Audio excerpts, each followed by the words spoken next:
నమస్తే అమ్మా. నమస్తే అమ్మా. అమ్మ, ఇంట్లో పెద్దవాళ్ళు చెప్తూ ఉంటారు ఏంటంటే, ఇంట్లో మంచం పైన కూర్చొని తింటే తిన్నది ఒంటికి పట్టదురా, వద్దు అలా తినడం కూడా మంచిది కాదు అని. అది నిజమేనా అమ్మ? అసలు ఎంతవరకు కరెక్ట్ అది? అమ్మ, నేను ఒక్క మాట చెప్తానమ్మా. మనకి ఇంట్లో ఒక్కొక్క దానికి ఒక్కొక్క ప్రదేశం ఉంది కదా.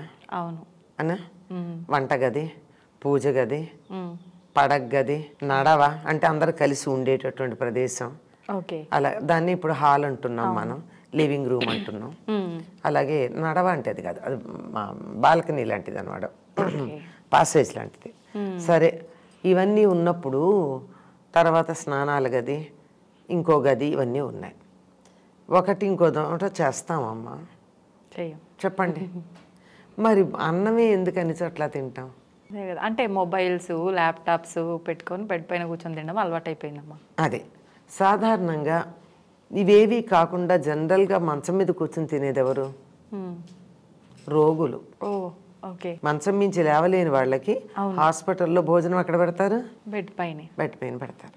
బాలెంతలు, అప్పుడే డెలివరీ అయినటువంటి వాళ్ళు, అది కూడా పల్లెటూళ్ళల్లో మొదటి 3-4 రోజులు అయిన తర్వాత ఒక పీట వేసి, అంటే కింద కూర్చోకూడదు కనుక ఒక కుర్చీనో పీటో బల్లో వేసి దాని మీద పెట్టేవాళ్ళు. అంటే అర్థం ఏమిటి? అంటే జబ్బుతో ఉన్న వాళ్ళు అలా మంచంపై కూర్చొని తింటారు. నేను మంచం మీద కూర్చొని తింటున్నానంటే అర్థం ఏంటి? ఒంట్లో బాగాలేదని అర్థం. అంతే కదా, అర్థం రోగి అని అర్థం. శుభ్రంగా ఉండి మంచం మీద కూర్చొని తింటున్నానంటే శారీరక రోగమా మానసిక రోగమా? మానసిక రోగం. ఇవన్నీ చెప్పడం ఎందుకని చెప్పి ఏమంటారంటే, మంచం మీద కూర్చుంటే దరిద్రం అన్నారు. దరిద్రం అంటే ఏమిటి? దరిద్రం అంటే ఏమిటి? ఒక డబ్బు లేకపోవడమే కాదండి, అన్ని రకాల సంపదలు లేకపోవడం దరిద్రం. ఇప్పుడు సంపదలు ఎన్ని ఉన్నాయి? అష్టలక్ష్ములు ఉన్నాయి మనకి. అష్టలక్ష్ముల్లో ఏ ఒక్క లక్ష్మి లేకపోయినా అది లక్ష్మి ఉన్న చోట దరిద్రమే కదా. అష్టదరిద్రాలు కూడా ఉన్నాయి. ఈ అష్టదరిద్రాలు వస్తాయి. అష్టదరిద్రాల్లో ఒకటేమిటి? అసలు first of all you are sick. ఏది కూడని చోట కూడని పని చేస్తే, నీట్గా ఉందని బాత్రూంలో ఎవరైనా కనీసం మంచినీళ్ళు తాగుతారా? నీట్గా ఉంటుంది. కొంతమంది ఎంతంటే అసలు లైక్ స్టూడియో సెట్టింగ్లా పెట్టుకుంటారు. ఈ మధ్యకాలంలో టీవీ కూడా పెట్టుకుంటున్నారు బాత్రూమ్స్లో కదా. అట్లానే అక్కడ ఇంకేదన్నా పని చేస్తామా? లేదు, చేయం కదా.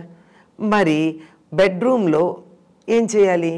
పడుకోవాలి. అందులోనూ పడుకోవడానికి తగిన ప్రదేశం ఒకటి ఉంది, మంచం అనేది. దాని మీద నువ్వు పడుకోమంటే అది కాక ఏ పని చేసినా తప్పే. ఇంక అన్నం తింటే మరీ తప్పు. ఓకే. సంప్రదాయం తెలిసిన వాళ్ళు పగటిపూట మంచం మీద కూర్చోరమ్మా, పడుకోవటం మాట దేవుడు ఎరుగు. ఓకే. డే టైంలో అసలు కూర్చోవడం కూడా తప్పే అస్సలు.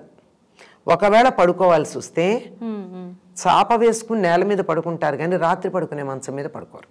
ఓకే.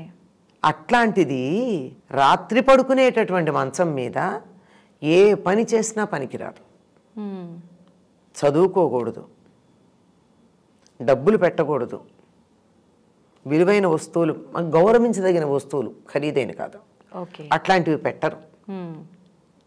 అట్లాంటిది అన్నం తినడం అంటే అది ఎంత తప్పో చూడండి.